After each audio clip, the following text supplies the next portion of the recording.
Vamos con las noticias de las 7 con la ayuda de don Guillermo Díaz, que se reincorpora después de unas vacaciones. 2 semanas que se ha pirado. Aquí estamos, don Luis del Pino.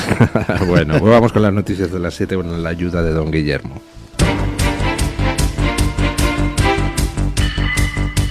Luis del Pino es Radio Libertad.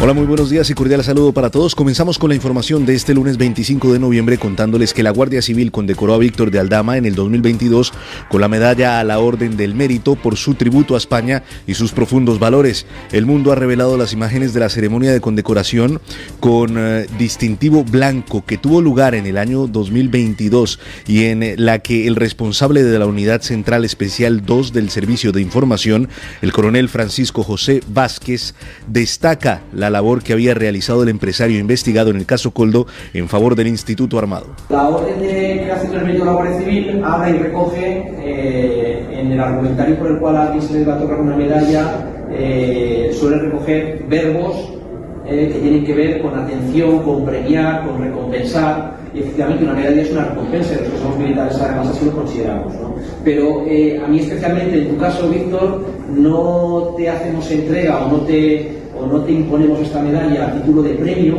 o a título de recompensa, sino mucho más allá, ¿no?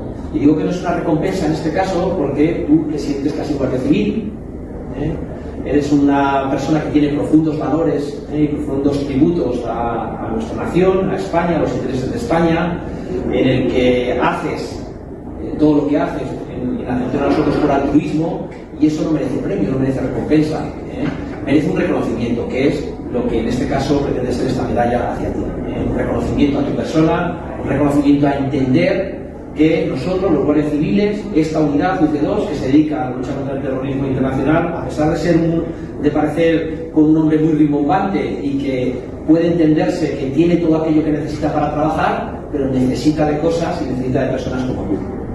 En nuestro trabajo, como digo, muchas veces desde fuera se piensa que tenemos absolutamente todas las capacidades, todas las fortalezas, que no necesitamos ayuda de nadie porque somos autosuficientes, ¿no? Y bueno, y nada tan lejos o nada más lejos que esa realidad, ¿no?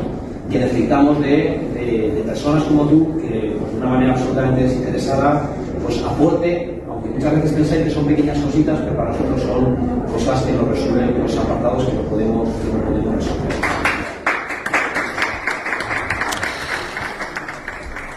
Aldama nos resuelve apartados que no podemos resolver. Y esta medalla es para reconocer tu labor altruista y desinteresada. Hombre, muy desinteresada. En fin, parece que no, dado que hablamos de que la UCO estima que tiene 70 millones de euros en cuentas del extranjero, dado que le han metido en la cárcel por presuntamente defraudar a Hacienda 180 millones de euros. Hombre, muy desinteresado no parece. Pero resulta muy interesante que le dieran en 2022 la medalla a la Orden del Mérito con distintivo blanco por su tributo a España y sus profundos valores, y que quien se la glosara delante de toda la audiencia fuera el jefe de una unidad de la Guardia Civil encargada de la lucha antiterrorista, y que mencionara, en fin, trabajos que la Guardia Civil no puede hacer por sí misma, y bueno, pues hay otros que desinteresadamente hacen lo que la Guardia Civil no puede hacer. El español, donde no llega con la mano, llega con la punta de la espada. Por supuesto, habría que conocer la intrahistoria de todo esto. ¿Qué favores se habían hecho a la unidad antiterrorista de la Guardia Civil? Pero lo importante de la noticia, en el contexto político en el que nos movemos, es que Marlaska negó conocer a Aldama. Marlaska negó conocer a Aldama, pero tuvo una participación estelar, Marlaska me refiero, en la visita de Delcy a Madrid. Marlaska negó conocer a Aldama, pero en 2022 le concedió la medalla a la Orden del Mérito. Marlaska negó conocer a Aldama, pero cuando se ha sabido que se le dio la medalla a la Orden del Mérito en 2022, pues ha dicho que se la va a quitar, pero se ha negado a decir exactamente por qué razones se le dio dicha medalla. No sé si Marlaska conocía personalmente a Aldama o no, pero está claro que de oídas debía de conocerle mucho. Vamos, me supongo que el ministro del Interior estará al tanto de los motivos por los que él concede medallas de la Orden del Mérito a alguien. ¿En qué consistía el tributo a España de Aldama, señor Marlaska? ¿En qué consistían sus profundos valores?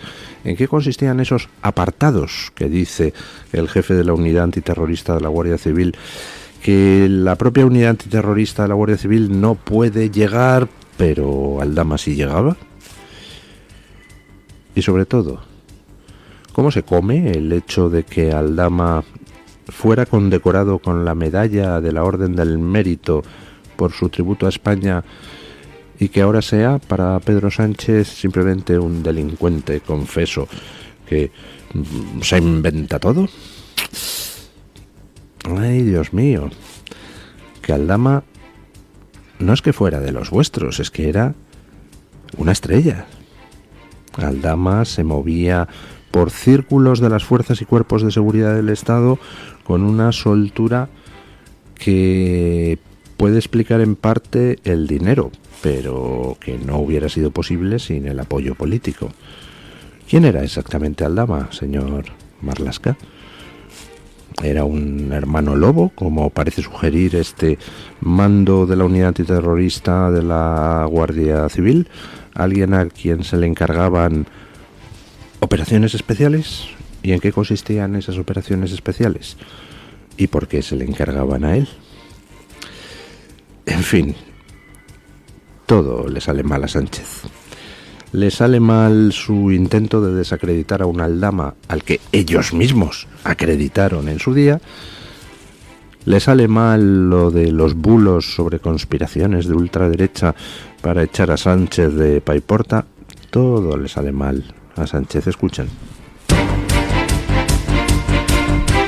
Tras la visita de las autoridades del Estado el pasado 3 de noviembre a la llamada Zona Cero en Paiporta, se han empezado a conocer relatos de personas que fueron rescatadas por uno de los acusados de dar una patada al coche en el que Pedro Sánchez emprendió su huida tras los desmanes ocurridos en la localidad.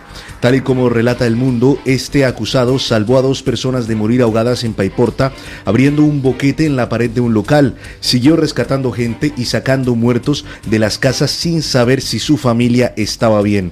Días después fue llamado a declarar en el marco de las investigaciones por los golpes a uno de los coches de la comitiva del presidente. Vecinos de la localidad y las personas que fueron rescatadas por él aseguran que no hace parte de ningún grupo de extrema derecha, como trató de hacer ver el gobierno desde un principio. Este hombre, junto con otras 2 personas que también están investigadas, podrían ser condenadas a 7 años por atentado a la autoridad y disturbios. O sea, se produce esa riada terrible en la que van 230 muertos. Se produce una riada en la que el gobierno de la nación estuvo ausente durante días. Personas individuales aquel día se comportaron con un heroísmo tremendo. Entre ellos una persona que destrozó a golpes un tabique para poder rescatar a las personas que había atrapadas por el agua dentro de un local comercial, arriesgando su vida.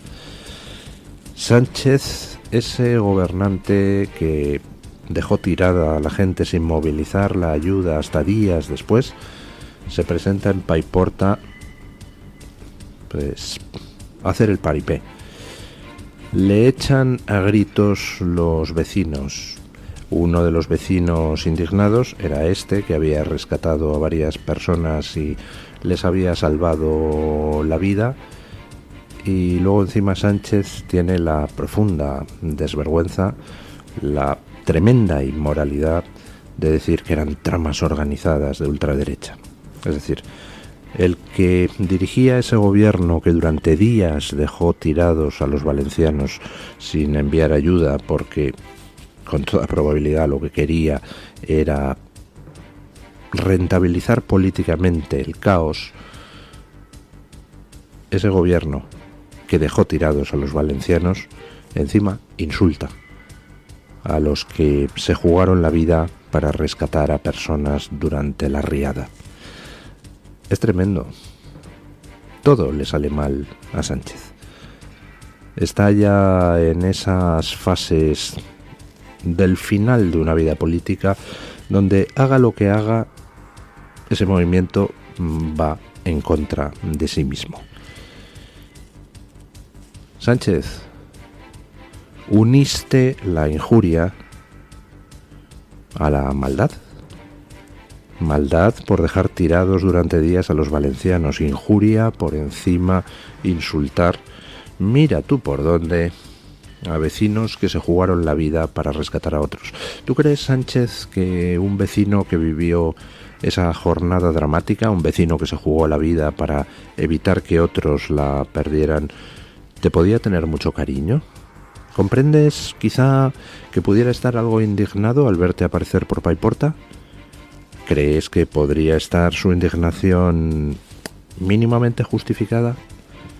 Y a pesar de eso, te permitiste el lujo de insultar a los vecinos indignados que te echaron de Paiporta, de donde, por cierto, Sánchez, te fuiste como lo que eres, un perfecto cobarde, dejando ahí al rey y a Mazón para que hablaran con los vecinos y los tranquilizaran. No hay por dónde cogerte, Sánchez.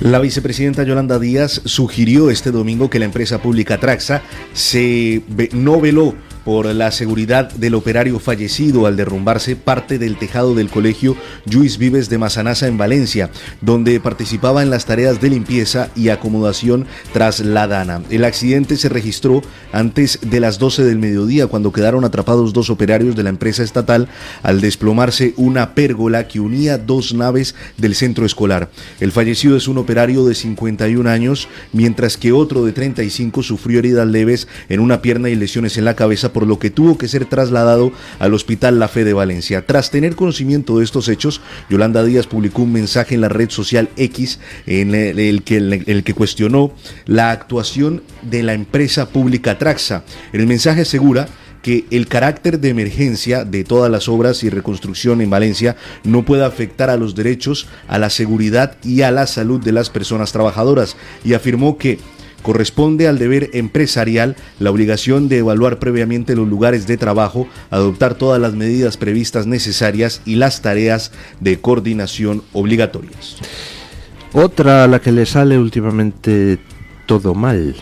En el caso de Yolanda Díaz está un poco más justificado, porque Sánchez pues al menos es un killer y logra sortear las embravecidas arremetidas de las olas. Pero Yolanda Díaz es que encima es la nada absoluta, es la... A veces me pregunto cómo es posible que alguien como Yolanda Díaz haya llegado a donde ha llegado, teniendo en cuenta que es una perfecta inútil, que es que ni siquiera sabe hablar. Bueno, tenemos una democracia un tanto enfermita, no por la Constitución, sino por los usos. La sociedad española se ha acostumbrado a tolerar muchas cosas, entre ellas la más perfecta estupidez e indocumentación en sus políticos. Y claro, pues así nos luce el pelo. Yolanda Díaz no pierde oportunidad de intentar usar cualquier cosa para arremeter contra su bestia negra, el capitalismo, las empresas, los empresarios que buscan ganar dinero, ¡qué canallas! Y entonces no se le ocurre otra cosa. Ayer, después de este suceso terrible en Massanassa, por cierto, enviamos nuestras condolencias a la familia del fallecido y nuestra expresión de ánimo al herido, no se le ocurre otra cosa ayer a Yolanda Díaz, después de que hubiera un derrumbe en un colegio público, en Valencia como resultado de la riada que poner un mensaje arremetiendo contra los empresarios y diciendo que el que haya una emergencia no justifica que no haya medidas de seguridad adecuadas contra los trabajadores, etcétera, etcétera, etcétera.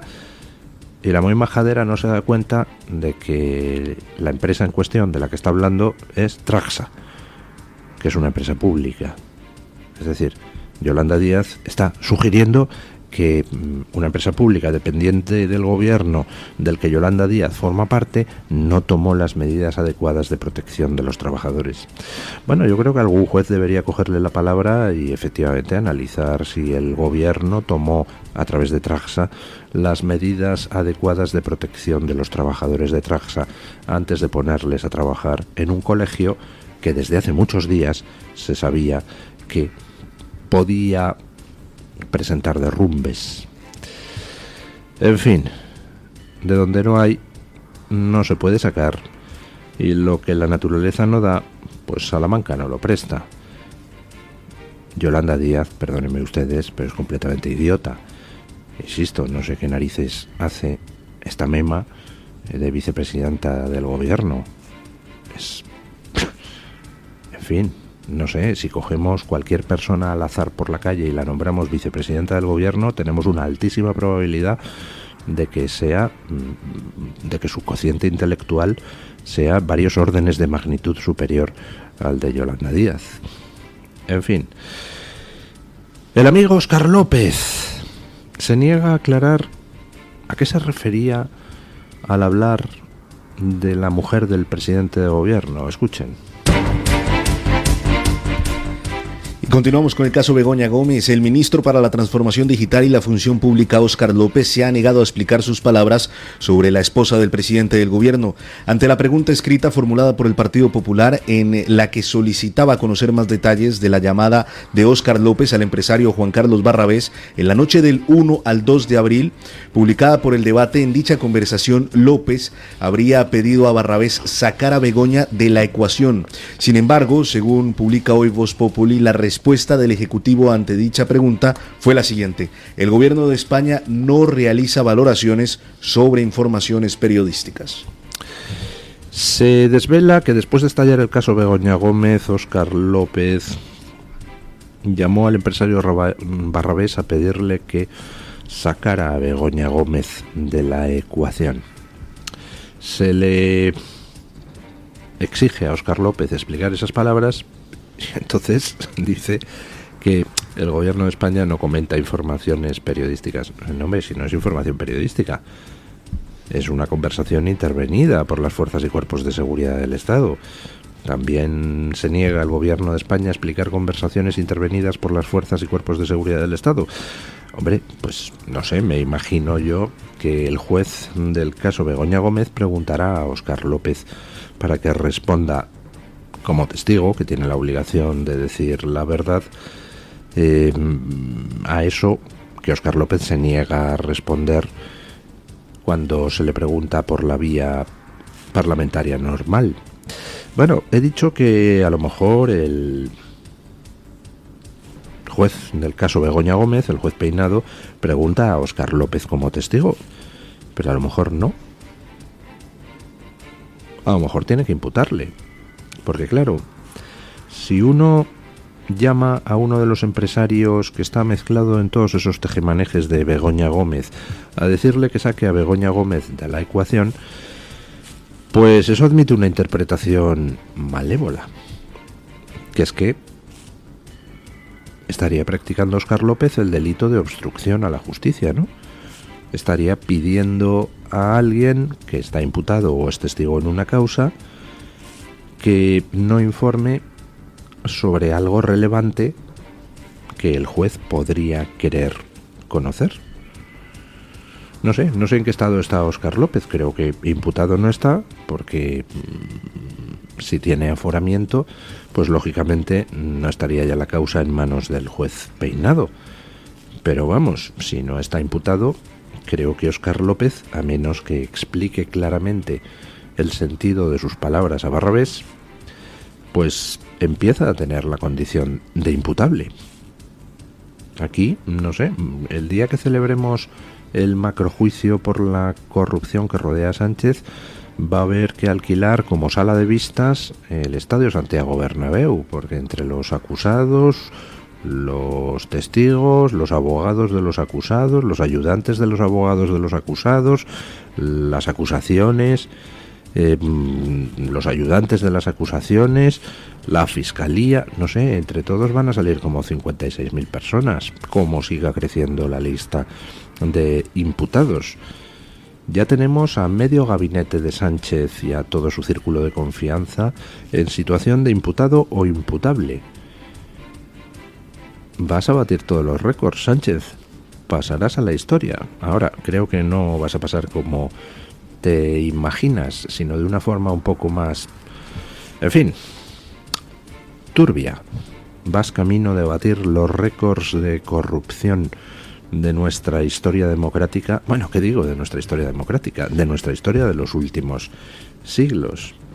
Y mientras tanto, pues continúa el corrimiento de tierras, continúa el terremoto electoral en toda Europa. Un fantasma recorre Europa, el fantasma del fachosferiquismo. Y abrimos la página de la información internacional contándoles que el Partido de la Libertad de Austria, FPO, se ha convertido por primera vez en la fuerza política más votada en el estado de Estiria, logrando más del 35% de los votos en las elecciones estatales. Este éxito les permitirá reclamar el cargo de gobernador en el segundo estado más grande del país. El FPO ya había dado señales de este avance en las elecciones al Consejo Nacional de hace 2 meses, donde también se colocaron como la fuerza más votada en Estiria.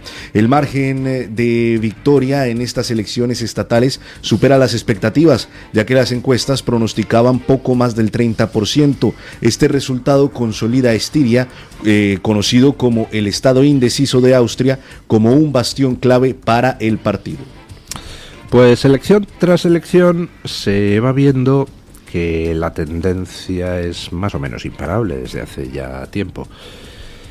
Los partidos al margen del consenso socialdemócrata, los partidos al margen de esa alianza entre socialistas y populares que gobierna Europa, pues con tan desafortunados resultados en los últimos años, van creciendo pues como única vía de escape.